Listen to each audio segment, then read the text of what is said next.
Hi, everybody. Go ahead and get your audio settings ready, and we're going to get started momentarily.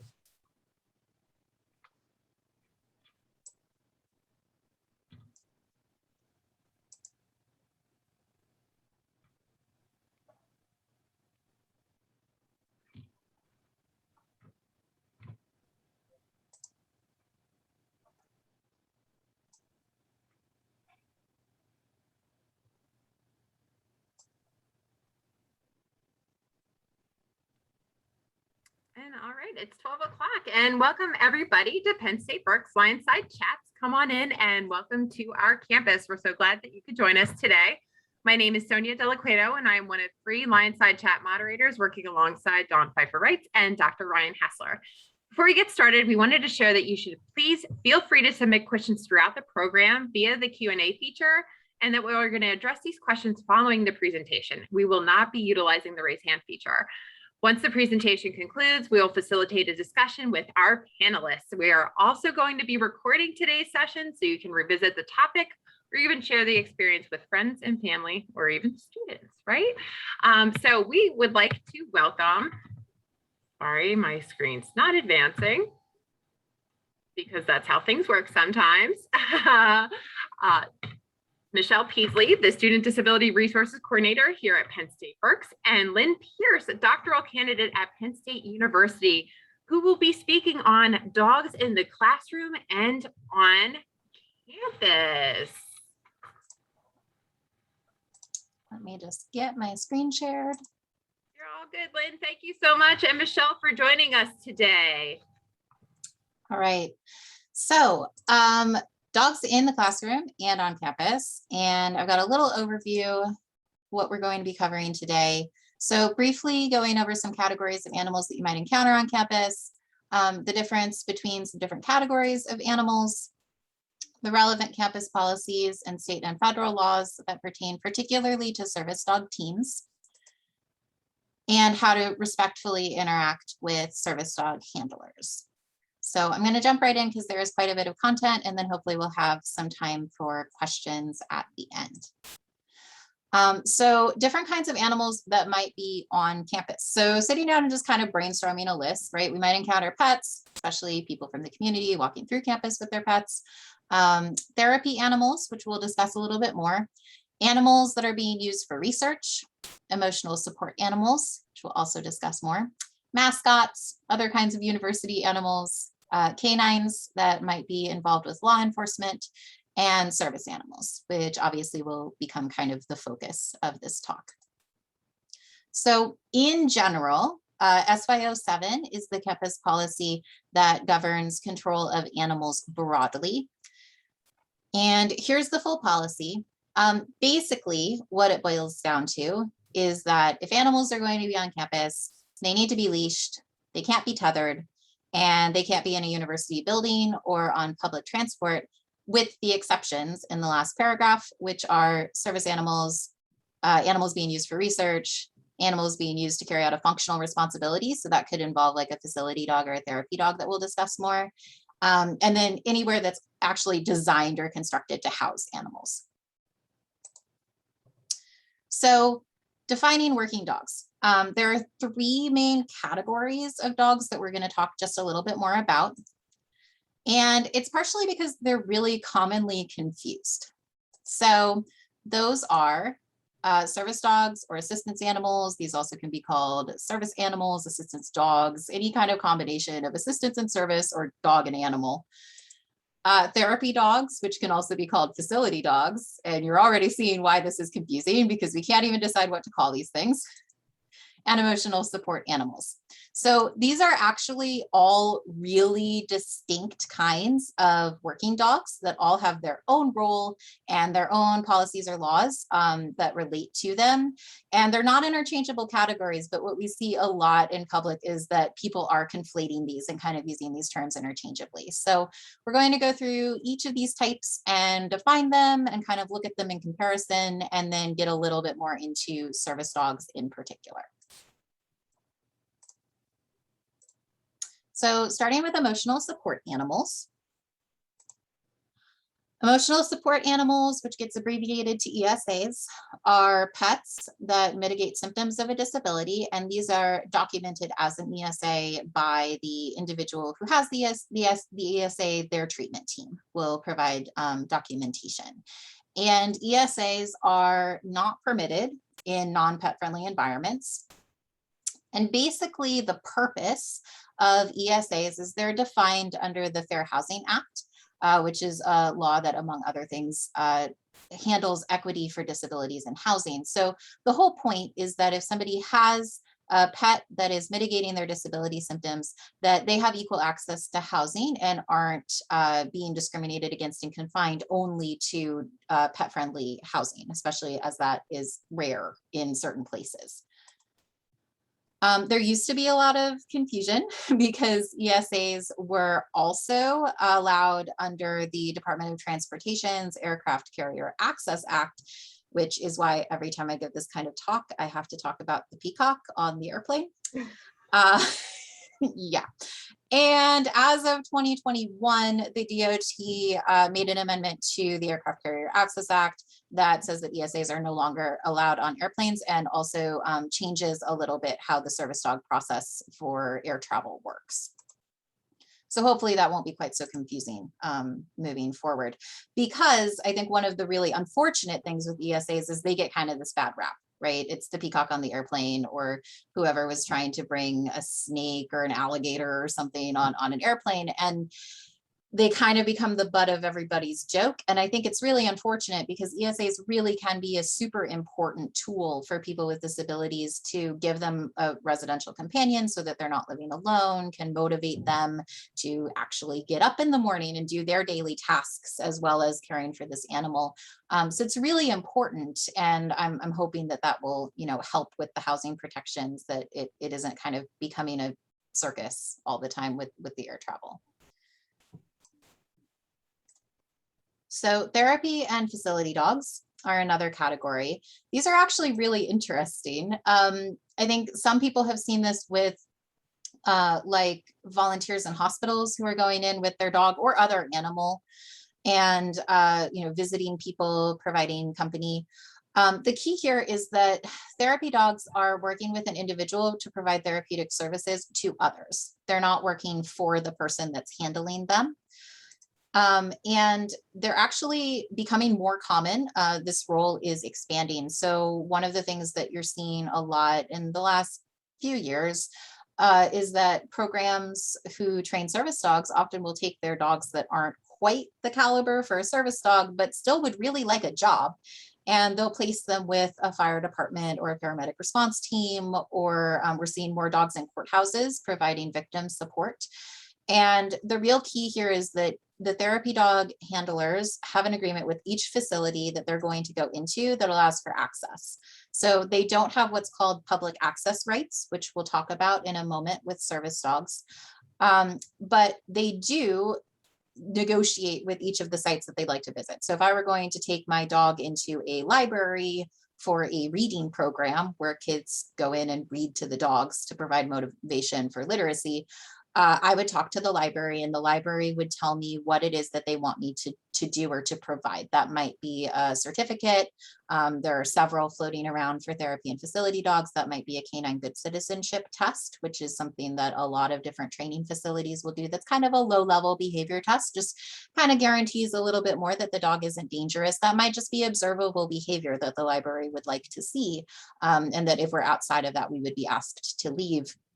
And at that point, there's this agreement in place, and that can be terminated at any point if it's not suiting one or the other party. There's not legally protected access rights for therapy and facility dogs. So service dogs are their own thing. Again, these are really discrete groups and they all have their own roles. So service dogs, primarily the law that's associated with them is the Americans with Disabilities Act, although they do also fall under Fair Housing Act and Aircraft Carrier Access Act, those other two that I mentioned. But the Americans with Disabilities Act deals basically with almost everywhere that you could think about that's like a public space. Any sort of store, most schools, all of those kinds of spaces are under the ADA. So this is where we pull the service animal definition. And it's a three-part definition. So when we're talking about service animals, we're talking about dogs that are individually trained to do work or to perform tasks for people with disabilities. So if we've got a service dog, we've got a dog, it's performing work or doing tasks, and it's working for a person with a disability.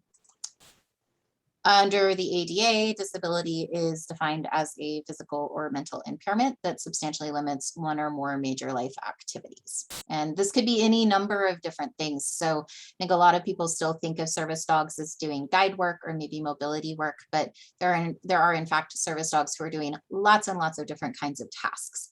And it's really just about what the impairment is, how well the task work could match, and whether this is a good fit for the individual. But dogs are definitely doing medical alert and support and psychiatric alert and support, allergy alert, hearing alert. There's all kinds of different task work that these dogs might be performing.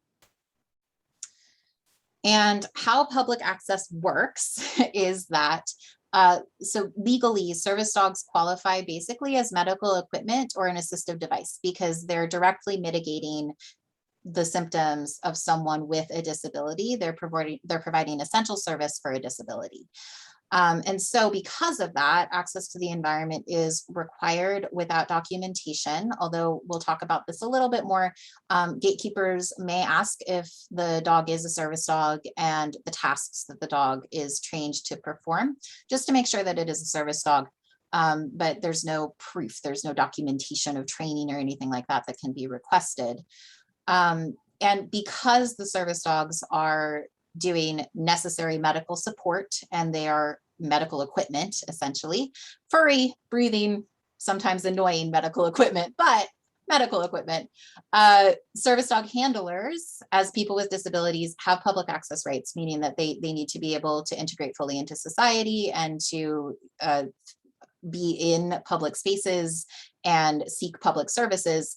And they may be accompanied by their medical equipment, which in this case is the service animal, where the general public may go, and with really fairly few exceptions. We'll talk about a couple of them, but this is a pretty broad, if you could go there with a cane or a wheelchair or an oxygen tank, you can probably go there with a service dog. All right, see if this will advance. There we go. So I'm real visual and I really like this table. And you'll see that at the bottom right, there's also a bit.ly link that maybe Michelle or Sonia could throw into the chat as well. This is about halfway down on the handout that bit.ly link goes to. So if you'd like to stare at it a little bit more and get it to make sense in your brain, I really need that help for myself. But this just outlines the differences between the service dogs, emotional support animals, and facility and therapy dogs. And you can see just on a brief glance that most of these columns, the service dog piece is checked, and like most of these columns, the facility and therapy dog piece is not checked, right? So there's kind of this little bit of a hierarchy of how protected these different categories are based on what they're doing and how necessary they are for direct disability mitigation. So getting just a little bit more into the access rights, we've been, getting there. So service dogs under federal law, the ADA that we just talked about, may accompany their handler in places that are open to the public. We'll talk about when that's not the case in a moment, but in most cases, that holds true. Another thing important to know in Pennsylvania in particular, the ADA federal law says nothing really about service dogs in training. So that's kind of left up to the states. In Pennsylvania, however, the laws regarding service dogs state that trainers of service dogs who are in training have the same access rights as handlers of service dogs. So they're to be treated as though they are service animals, even though they're in training, and that's to allow them to really be able to train to do their job in future, right? It's a little hard if you can only go into pet-friendly areas when the service dog is eventually going to be going into a lot more settings, more variety of settings. Therapy dogs and ESAs, like we discussed, do not have public access. So they shouldn't be in non-pet friendly spaces in grocery stores or in campus buildings or anywhere else. And the campus policies that are in line with the federal laws and address animals are listed here, and we'll look at 8066 as well. So this is AD 66, and we'll kind of just go through it and break it down. So it's using the ADA definition that we already went through, that 3-part definition of a dog, a person with a disability, and task work that mitigates the disability. Cause for removal is basically exactly the same as under the ADA. So it's really easy just to use AD 66 if you have questions, because this really is a good policy that's very much in line with federal law. So the exceptions around this are fundamental alteration, such as like the actual food prep areas, like where the general public isn't allowed anyway, because we're trying to keep really clean areas. Also, anywhere else that might cause a fundamental alteration or what's called an undue burden. So like the example that I like to use is if we were going to go to one of the various rec centers, right? Service dog could be on the pool deck, not in the pool, right? Because then they'd have to clean the entire pool. That's a huge expense. That's an undue burden. But the service dog could be on the deck and watching their handler and making sure that they're, being able to check in and give any alerts as the handler comes by. And then the really big piece is that any dog that is out of control, causing disruption, or exhibiting by behavior observation of the dog in that moment a direct threat can be asked to leave, whether they're a service dog or not. So any barking, lunging, aggressive behavior, dog that's not housebroken or otherwise causing some sort of disruption is then that's a cause for removal of that animal. And that is a right on the side of the university to protect, the safety and order of the space. Service dogs must also be leashed unless task work prevents it. So I have a medical and mobility dog, and he might work off leash to go retrieve something across the room. But then he should return to me, and he should always be under my control, voice or signal control. He's not just wandering around, not paying any attention to me. That's a very specific task of go 40 feet this way, drop this thing off and come back to me. So that's the kind of work that can be done off leash. And if there's some other really good reason for that dog to be off leash, some examples that sometimes are given are people who have mobility equipment that really interferes with being safe on a leash. A dog might be trained for some off leash work, but in general, service dogs should be leashed and always under handler control, not causing any disturbance, definitely not acting in any sort of aggressive or hostile manner. Students under the policy are encouraged to contact SCR, but it's really important to note that this is not required. It would be discriminatory to require it because, like we said, under the ADA, right, you cannot ask for documentation. You cannot require that there be documentation. Employees are a little bit different because the ADA does handle employment differently. So that's a reasonable accommodation, and that would go through HR. And there is a note here about emotional support animals as well. So that's a housing accommodation. As we discussed, it's under the Fair Housing Act, and they should not be in public spaces. So ESAs do fall under SY07 that we already discussed, where the dogs should not be in buildings. So there's a lot of myths around service dogs. And we're gonna take basically the last half of this and kind of talk about myths around service dogs and etiquette to work with service dog teams appropriately. And then I'll talk a little bit too about the things that I've observed on campus and just kind of, things that I've noticed that might be helpful. And then we'll go to questions and answers. And hopefully there will also be some great questions that jog my mind on other things that would be helpful for people to know or really stump me. And then you all can laugh. So the truth about common myths. These are just the ones that I hear the most. So that's what made it on this slide. There's probably many more. This is the biggie. There's no service dog registry. I get people all the time who thinks there is. There definitely are service dog cards, and they are universally scams. The DOJ has put out several statements that these are not legit. Right? They don't hold any sort of legal standing because there's no documentation requirements and there's no certification that's been endorsed in the US. Different countries have slightly different rules around all of this, but in the US, there's no certification. And, it's illegal to request proof for training, so it's not helpful anyway. But what you do see is this real lack of education in the public around what service dogs are and how they work and what the laws are. And so then you end up with people who either are faking service dogs, one, or two, I think often just uneducated themselves, who have fallen for these scams where they get a vest and an ID for $50 online and waltz in somewhere and are like, here's my service dog ID, you can't deny me access. And so then they've set a precedent, right? And so then the next time a service dog team comes in, somebody's expecting, well, but everybody has a card. And I'm like, well, there's scams, there's no such thing.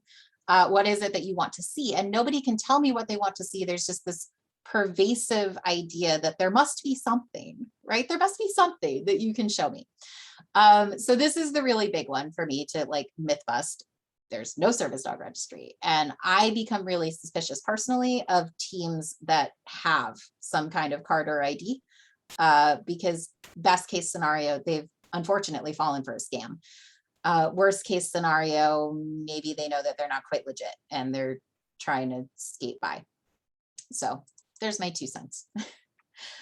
We already covered this a little bit, but this is important in a university setting too. So gatekeepers may ask 2 questions, which are if the dog is a service dog and what tasks it performs. Once those questions have been asked, assuming that they're answered in the affirmative, that yes, it's a service dog, and yes, there's some kind of task that is an emotional support. We'll talk about that in a second, but some kind of, yes, it provides medical support, it provides mobility support, it does this particular thing I'm explaining in more detail that sounds like a task, right? Then we trust that it's a service dog, because to do anything else would be discriminatory, and because the law provides the establishment that the service dog is accessing the right to deny access to the team if the dog becomes disruptive or a threat or any of those other things that we talked about. Vest and other gear, not required. Most teams are going to probably be using them because it's easier. Everybody expects it, and it's just so much easier. But definitely there are situations where it's not, right? I have a double coated dog. I've got a golden retriever, and it gets really freaking hot, even in Pennsylvania, right? If we're going to be outside for a really long time in summer, it is not comfortable for him to have one more layer on. And so depending on where we are, I might unvest him. Some people in those instances use like a collar wrap or a leash wrap or something. Like there's creative alternatives, but I think so many people are looking for the vest or other gear, and just to be aware that that's not actually a requirement. It's just something that the handler is doing to better signal to the people around them that this is a working service dog. Already touched on this, but service dogs are in fact used for a wide variety of disabilities, and that is growing. We've moved from, yes, it being mostly guide and mobility work to there being a really good variety of different kinds of programs serving different demographics and different disability types. And we discussed why public access works, but I'm just going to hammer that one home. I think sometimes that's the light bulb moment, that this really is like a wheelchair or like an oxygen tank, and that's why they're going everywhere. Cannot be denied due to fear, allergies, or food proximity. And I gave a couple examples, like people have tried to kick us out of buffet lines before, and those are examples that are clearly in the ADA. The dog can't be up sticking its nose in stuff, but as long as the dog is controlled and doing what it should be doing, proximity to food is not a reason to deny access. Anywhere that the public's not allowed, right? I'm not going to waltz into the kitchen of my local whatever, like my local Olive Garden or whatever, because I'm not allowed to be back there anyway, right? As a member of the public. With fear and with allergies, what the ADA guidance says is that both parties should be accommodated, and it should be as equal as possible. So what I normally see in a higher ed kind of setting is that if it's possible, somebody who's really severely allergic or who is afraid of dogs might be put in a different section of the class, or if there's not a different section available, putting people as far from each other as possible figuring out some other situation that works well. But definitely it can't be at the expense of the service dog team either. So one of the things that is common in restaurants that you complain about, but there's not a lot of recourse, is that sometimes you'll get put in like a totally empty seating area and just like half ignored because they're trying to keep you out of, right? So that's discriminatory. We can't be doing that, but definitely trying to allow for the needs of all parties as much as possible if you're put in that position. And dogs who only provide comfort are not service dogs. So the ADA does not really tell us what tasks are. There's not like an exhaustive list of tasks where I can go off and check and be like, yep, I got that one and that one and that one, so I'm good. What the ADA does very clearly tell us is that comfort is not a task. So when we're talking about different types of service dogs, right, I mentioned that that psychiatric alert and response dogs are becoming more common.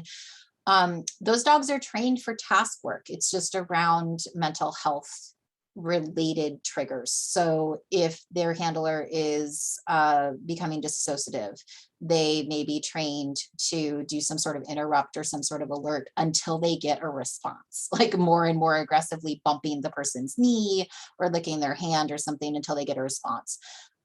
Service dogs that are trained for veterans with PTSD will often have a like find the door sort of command in case someone's become disoriented and confused and just needs out safely, or a room search kind of command. So these are all still really clearly tasks, and service dogs definitely have the side effect often of being comforting and emotionally supportive.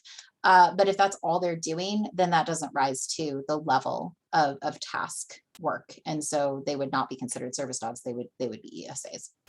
So I think it's important to know, because if you are in a gatekeeping role and you're asking those questions, sometimes I've ended up in that position where it's a dog that's also just not behaving well. And I'm like, oh man, I'm going to have to probably ask them to leave on basis of disruptive behavior anyway. And the task that they give me is, well, he makes me feel better.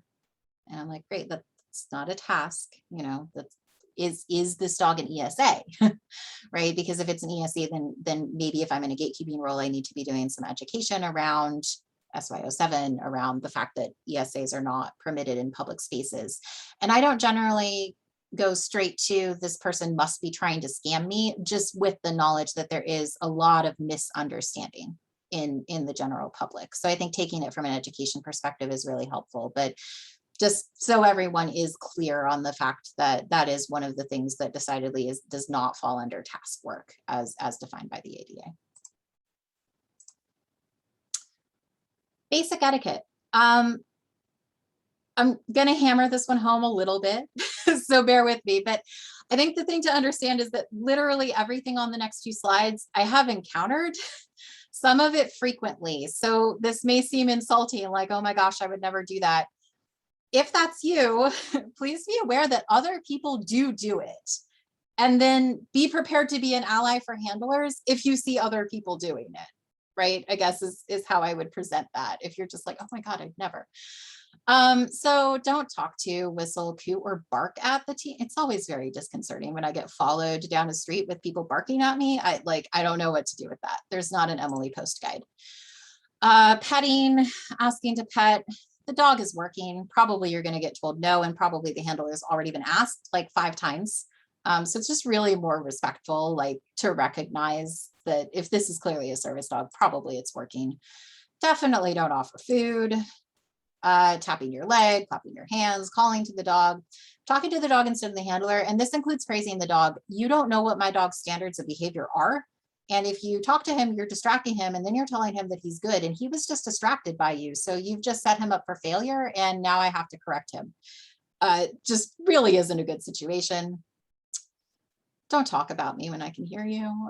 It's just anything that you would tell a young child not to do about somebody who is different holds here. But somehow, like, as soon as there's a dog in the mix, a lot of people's normal understanding of like good public behavior goes out the window, is my observation from the last 6 or so years.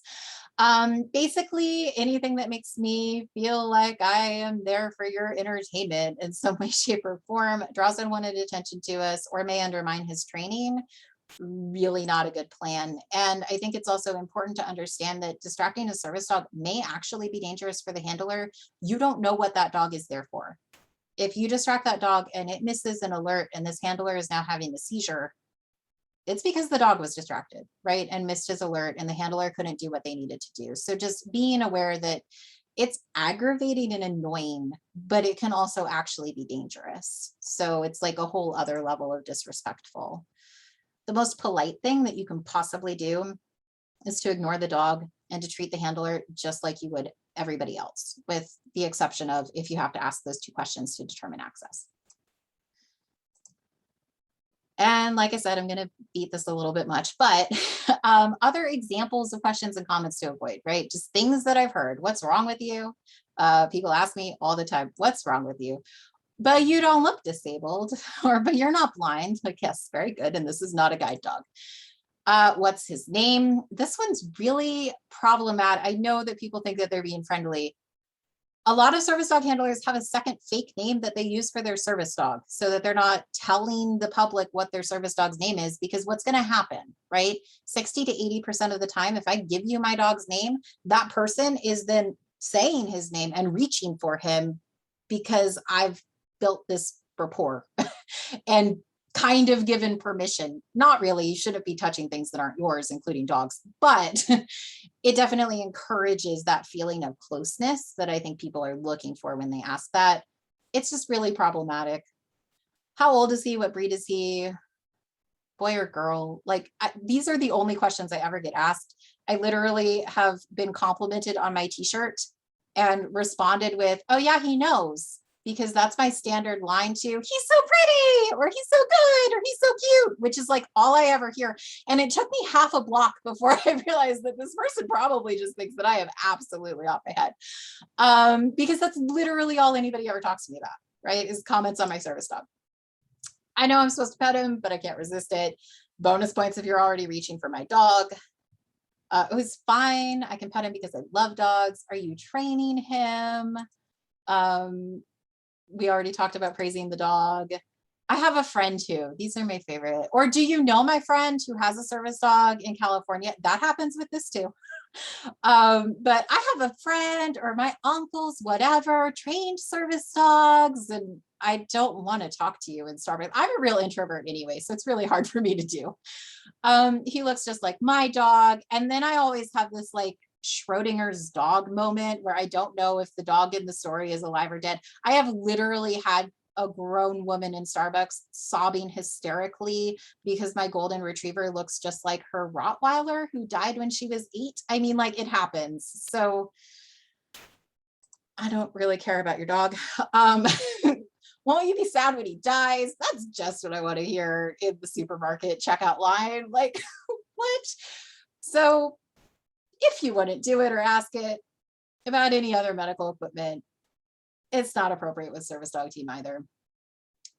The exception is if you know a handler. I always encourage questions. I would rather people ask their stupid questions to me, especially when I'm doing education. I don't want to deal with them 5 times when I go to Target. So much better just to kind of let handlers be. So just a few kind of closing thoughts, things from observations with higher ed. So this is also my research focus, which means that I've dug into what's out there a lot. One of the things I think to be aware of when dealing with service dog handlers, right, is that the vast majority of handlers are experiencing discrimination related to their service dogs. So Megan Mills published a study back a few years. She's a sociologist. It was like 500 or so handlers. And what she was finding was about 67% of handlers reporting that they experience daily microaggressions, discrimination, questioning of the need or validity of their dog, all of these kinds of things. And actually about half of handlers are going out without their service dogs, even when their service dogs would be helpful, to avoid all of the stigma and discrimination that they experience in public. So we've got a lot of work to do. And all of that really creates kind of this otherness. So I think the less you can other handlers through your interactions, the better. The really good example I have is my first class that was outside of my department, where faculty already knew me, and this was just like, whatever, this is what we do. The very first class, we were going around for introductions, and the professor, looks down under the table and is like, "And who's our little friend?" Which has now made me very uncomfortable, and has set up an expectation for all of these people, most of whom I don't know, that it's okay to draw attention to my dog, right? It was a stats class, and I'm terrified of stats. And I didn't go get help for like the whole first half of semester. We finally got to midterm, and I was like, oh man, I'm gonna have to go ask her. Like, I'm really struggling here, right? Stats are not my thing. And so I went in. Her drawer was open one day, and she immediately was like, I know I messed up in the first class, and like, I haven't known how to talk to you about it. So good for her that she understood. And we were able to work through it. But one of the things that she expressed was just like, I didn't know, nobody's ever talked to me about that. I realized as soon as I did it with your reaction that it was a bad thing to do, but I had no previous knowledge that would have helped me to avoid that. So this is one of the reasons that I do more advocacy work and more talks. Also understanding that there is a piece around safety concerns here. We've had like just one issue on campus here where there was another dog that was potentially a safety concern, but also understanding that humans can be safety concerns as well. Definitely other dogs are more common in terms of like attacks on service dogs, but handlers are physically attacked for telling people that they can't pet their dogs. It does happen. So you're just dealing with a demographic where the threat level may be raised. And as somebody who doesn't have these experiences, you may not understand why that's the case, but I think it's helpful to just know that, so that if there's behavior or, I had at my former institution, I had some really bad reaction. It was a downtown campus. I had some really bad interactions just with the general public in this really urban setting. And I would come in shaking and crying. And I mean, my department thought that I was just losing it, but it was like, no, we were just followed for 6 blocks with somebody yelling at me. And like, there's nothing I can do about it. Right. So just having that awareness, maybe checking in if there's signs of distress, good things.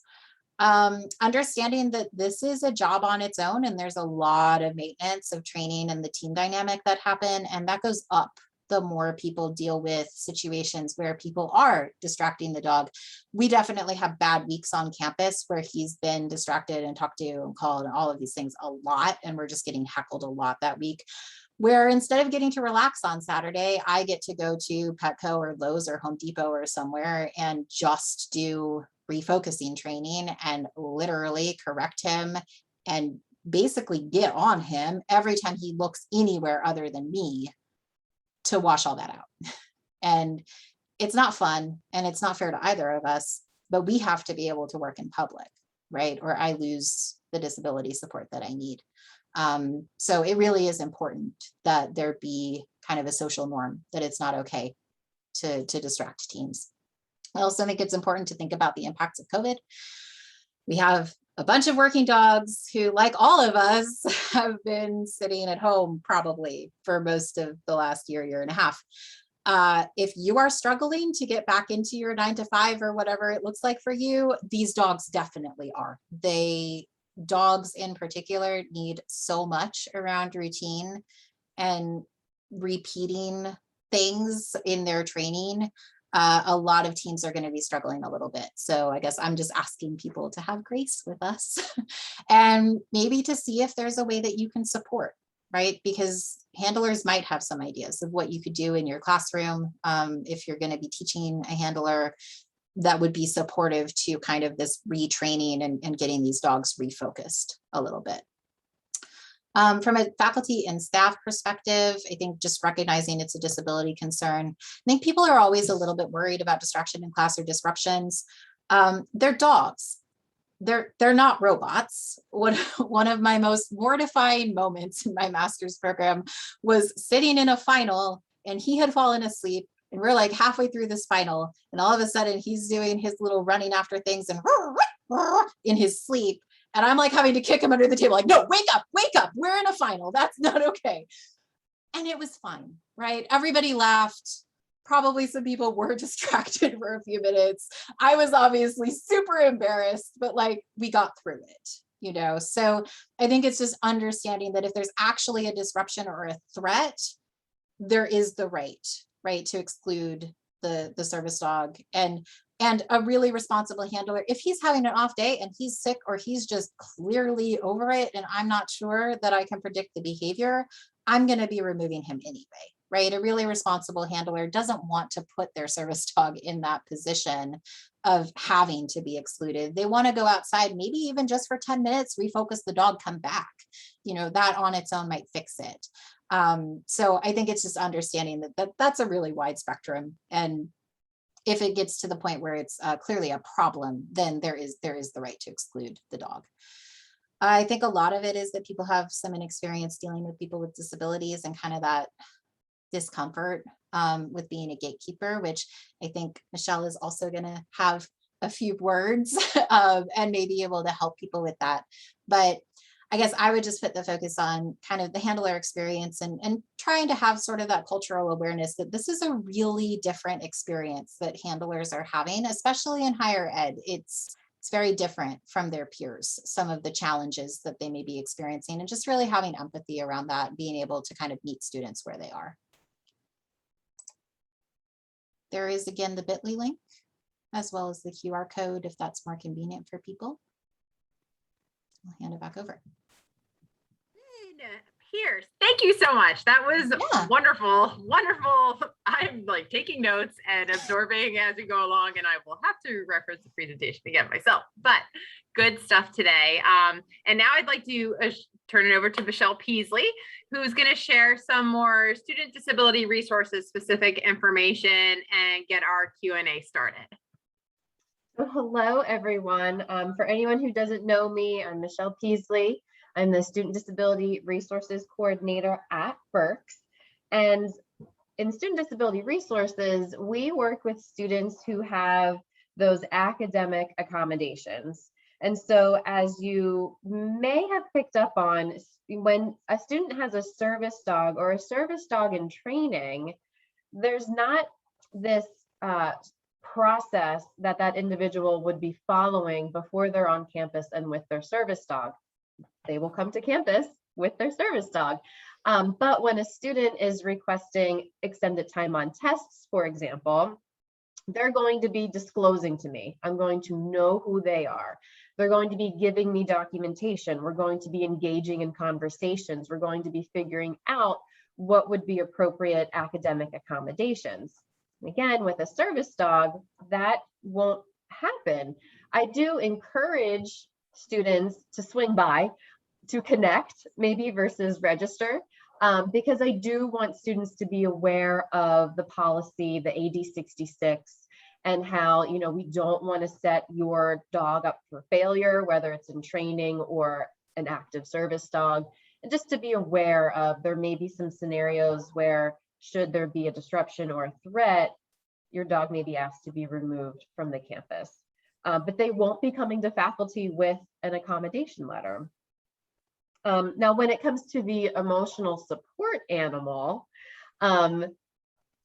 emotional support animals don't have to be dogs. It can be a cat. It could be a gecko. It could be a mouse. Like, I'm just trying to think of some different requests that have come my way. And with the emotional support animal, these students are disclosing, they are submitting documentation, they are sitting with me and having conversations about the request and how it would help them in housing. And as Lynn had mentioned earlier, when I'm having conversations with these students who are requesting ESAs, there's times where you can see and feel what they're going through and how this animal this little mouse, for example, it's something for them to hold, to feed. They are going to be getting out of bed because they know something's relying on them and they want to nurture and take care of it. So it is unfortunate that there certainly are times where people seem to be taking advantage of these different levels of animals, which is probably why the airlines shut it down. But, we do see the realness of it. And I had a student mention how they had a registered ESA. And that was a red flag for me because, as Lynn had mentioned, there's no registry for a service dog. There's also no registry for ESAs. So as I shared with the student the process they would be following to see if that ESA, registered ESA, would be permitted in the halls, the student slowly drifted away, and I didn't hear from them again. So, we put the gatekeeping out there when appropriate and necessary. So I think that's all I wanted to say as far as my little spiel here. So if everyone's okay, I know there are a few questions that I'm aware of. Lynn, if you're okay with me starting off. So I think I'm really excited that this one was brought up, and it seems like it must be a faculty member who's saying, I would really like the student to feel comfortable in my class. So what are some tips? What are some things I can do to kind of help at the beginning, first day of classes, to help this relationship be comfortable? Yeah, definitely. So don't do what my first stats teacher did. Bless her for giving me permission to share that, because I think it's such a good example of a well-intentioned thing that just really created this rift. So I think things that I've seen that have gone really well, I mean, if you know in advance, then I think facilitating a conversation with the student just about what would be most supportive in your classroom for them and for their service dog, never a bad thing, right? People will get offended at all kinds of strange things, but I really can't see just a very polite, private kind of request to get that information. I don't think that one would often fall flat. I have always really appreciated it when faculty that I'm in classes with kind of help me have agency. I also have only had a service dog as a graduate student, so that's a little bit different than what some of the undergrads are experiencing. By the time I had a service dog, a lot of my classes were very cohort based, so I had the same people and they all kind of knew by the time we were in second semester. But regardless of where I was at in that process, a faculty member, if you do introductions around your classroom or any sort of icebreaker activity, just kind of leaving that open, right? Is there anything else that you would like for us to know, as a prompt to everybody, right? Would allow a student with a service dog to initiate that on their own if it feels comfortable. I also think just being really accessible as a faculty member to student concerns, if you can stay behind the first class for sure, and allow for students to come up and interact with you. If you have office hours that are really regular and where students might be able to come in and just kind of be like, hey, we didn't do anything in the first class around this. Maybe I noticed a classmate doesn't seem to get it. Could we think creatively about how we'd like to handle that? And just being able to be creative and flexible with students who are handlers, because the needs can really vary depending on the setting and the other people who are around. Great, thank you. Mm-hmm. Now, what if there's a dog that's being disruptive, but nothing's being done about it? Yeah, definitely step up and gatekeep. And if that means that you are directly dealing with that, maybe having a conversation with whatever structure you're working in your department or whatever's best, because that could fall on faculty, that could fall on facilities, that could even fall on PD, law enforcement, if it's a really overt threat kind of situation. But I think it is really important to act, and part of that is bias that I have as a handler, that if there are dogs that are being disruptive, that really ups our threat in environments. So we've definitely been not on campus so much, but in stores, shoot, people have dogs that they're maybe claiming as service dogs that might not be, or it's clearly having a really bad day if it's a service dog. We've been lunged at. Every team will tell you that they've had these interactions in public. And it's a really big problem because the leading cause of service dogs retiring early is being attacked by a dog in a public space. And they get to where they're so anxious about it that they just can't work. So there's a very real threat that team could have to, retire early and dissolve, even if the dog isn't injured or killed, which does happen. So I think it's just really important to be aware of how much an influence on kind of public and campus safety it really is, to make sure that we're dealing with those sorts of issues as they come up. So with gatekeepers, it sounds like there's a variety of different individuals that could be one. You're not necessarily told when you're hired, you're a gatekeeper, and these are your questions that you're allowed to ask if there's a service dog. So how do you realize, like, oh wait, I'm a gatekeeper in this situation? Yeah, I think sometimes it's really obvious and sometimes it might not be, right? And there could definitely be a gray area. Like if there was I think a therapy or facility dog that had permission to be in one of our buildings back at my previous institution. And I think overall it was reasonably well behaved, but it was definitely dog reactive, not dog aggressive, but it would bark every time we saw us, and like, okay, my service dog's going to ignore this dog barking at us, right? And we're going to get to the elevator or wherever we need to go, and we're going to go about our day, but it was happening all the time, right? So at some point that became a facilities issue, right? But it also wasn't like an obvious, like this dog is barking and lunging at people kind of a thing. It was just, this dog clearly doesn't like this other dog and the service dog doesn't seem bothered by it. So that one did take a little bit of time to get resolved. On the flip side, if one of the examples someone I know who works with service dogs gives is being in like a midterm, and a dog who's never been present in your classroom shows up for the midterm and is disruptive and distracting other students. That's a pretty clear, that one's on you, right? This is your classroom. That's your responsibility then to pull that student maybe out into the hallway and have a conversation about this dog and about the fact that the dog is being disruptive and distracting classmates, and arrange how the student's going to do the midterm with the dog not present, if that means a different time or whatever that may mean. So I think, yeah, there's a big range there on what that could look like and who else you might be pulling in. And I think if it's not an obvious like direct threat kind of situation and you're not super sure, then yeah, consulting and getting support is always a good thing. I think it's just making sure that it doesn't go, unaddressed, whatever it is. Yeah. And then back with the ESAs, can you tell us more about how an emotional support animal is different from a service dog? Yeah, so I think we've kind of covered it in this topic in this presentation better than some other ones. Sometimes that gets a little lost.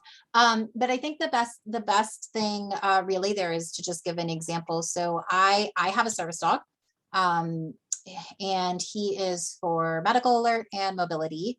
So I'm a part-time wheelchair user, and he does retrieval tasks, but he also lets me know when I need to take a couple of different medications that I take based on what my vital signs and things are doing.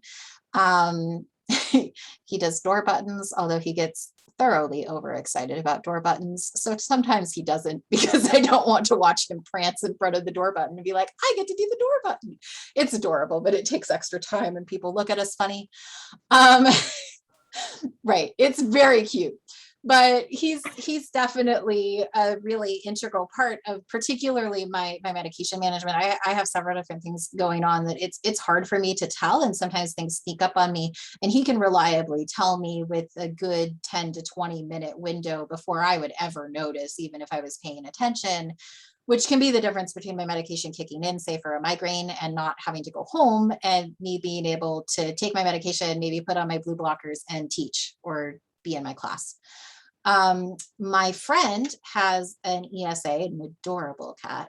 I love her.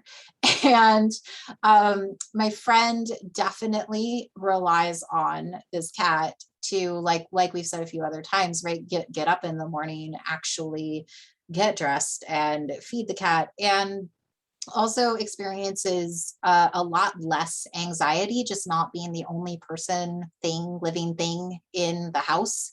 I think a lot of us may experience that, right?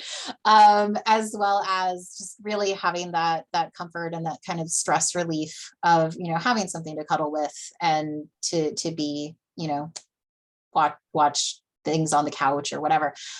I definitely do that with my service dog too. The difference is that he's also providing specific medical support that is required in public, right? That isn't just, I'm going to come home and chill on the couch and watch nature documentaries and he's going to get really upset about the elephant noises.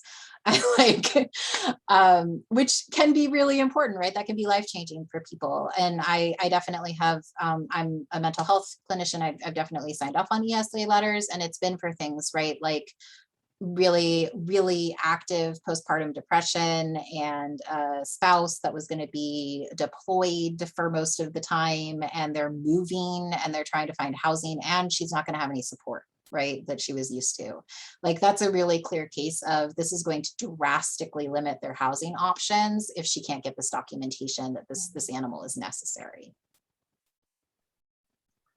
So it sounds like an emotional support animal probably doesn't know truly what they're doing or giving the owner, whereas the service dog, you are trained. Like, not only do you know to sit and lay down and etc., but there's these additional tasks that there's this intense training going on and retraining that's Correct. Involved in it. Definitely. The service dogs are definitely operating on training, right? There's this particular trigger, so I'm going to do this behavior. It should have this outcome, or I do this thing. The ASA is chilling on the couch and making both of us feel better. Yeah. Lynn, thank you so much. And Michelle, thank you too so much for all of this information today. At this time, I'm just going to invite our audience to submit any additional questions that they might have. I actually, a couple of things that you presented, Lynn, intrigued me. I really liked the phrase "an ally" for handlers. And as I was sitting here, I was like, what can we do? Like, clearly we learned today, but like, what else can we do to help further your cause? Because I can't help it. I hear and I feel the passion, and this is your life. Like, this is your lifestyle. But what can we do to help become allies for handlers and service dog teams? That was the other thing I like, service dog teams. I really liked how you said that. Yeah, I think definitely the education piece, like, there is so much misunderstanding. So I think when you have this knowledge, right, it puts you in a position where maybe you can correct some of that if you hear it. I also think that if somebody is either having an access issue and just really struggling to have people believe them, right, that there's not an ID card or whatever else, or if somebody is experiencing discrimination and being harassed, right? I think there's such a bystander effect. And I think that is only increased by the fact that people don't feel educated, don't feel confident to step up and say, look, I know how this works. And yeah, they're right. And I'm going to stay here. And so I think even just that, right? Thinking back to some of my situations in which I felt really unsafe with other humans, without exception, nobody has stepped up to help, right? I can be in a whole crowd of people at a traffic light being screamed at, and everybody's just kind of looking away. So I think it's that piece of feeling empowered enough and brave enough to step up and offer help politely, but also maybe don't just go away if there's something that might be going down, to be there as backup. I think that that's invaluable, especially if you have the understanding to help to express some of this. Because the other piece that I'm acutely aware of, and one of the reasons that I do this, is that, one of the people in my graduating class for my service dogs program is nonverbal due to a whole bunch of medical concerns. And his dog has a speaker on his collar that has his trainer's voice recorded, that the individual who's handling uses his tablet program to trigger, whatever commands he needs. He can't stand up for himself and express verbally what it is that he needs, or access law or anything else, right? And so I'm just acutely aware that I'm a little more able to communicate some of these things than some of the other people who are also living this and who may have more instances of concern than I do, based on my ability to somewhat pass as able-bodied at times. So I think it's really important. Lynn, thank you so much for sharing that with us. I'm horrified that we live in a society that isn't educated, but I'm hopeful that with more opportunities like these, we can help be supportive. And if you're ever in Birdsboro walking around, I got your back. Like, okay, like just know. But we're coming up on time. So do either of you have, I know, if either of you have any closing thoughts before we end our session today? No, thank you so much for letting me have the platform. I really appreciate being here. Absolutely. This is great. I know it doesn't go so quick, but we can always do another one. So that being said, we would like to thank everybody, and thank you to our guests, Lynn Pierce and Michelle Peasley, for chatting with us today. I am, for one, definitely feeling more confident in my ability to become a service dog handler, ally, and supportive of teams. So thank you so much. And we'd also like to thank our audience for joining us for today's LionSide Chat. As you click out of the webinar, you're going to receive access to a survey. Please just take a few minutes required to complete the survey to let us know what you thought about today's chat, and perhaps even offer some ideas for future chats as well. You're encouraged to reach out to us via email, and we remind you to keep checking our website as we are always adding new chats. So the next one is coming up on Monday, August 23rd at 12:15, where we are going to stream our 2021 New Student Convocation. And please be sure to see our other upcoming chats that'll be listed on the website, including the first year seminar We Are series. So be sure to come back soon and meet with other faculty, staff, students, and guests to learn about our exciting majors and experiences that you can be a part of here at Penn State Berks. So stay safe, Berks and beyond, and signing off until next time. This has been the Penn State Berks LionSide Chats. Thank you, Michelle. Thank you, Lynn. Thank you, Lynn. Take care. Have a great day.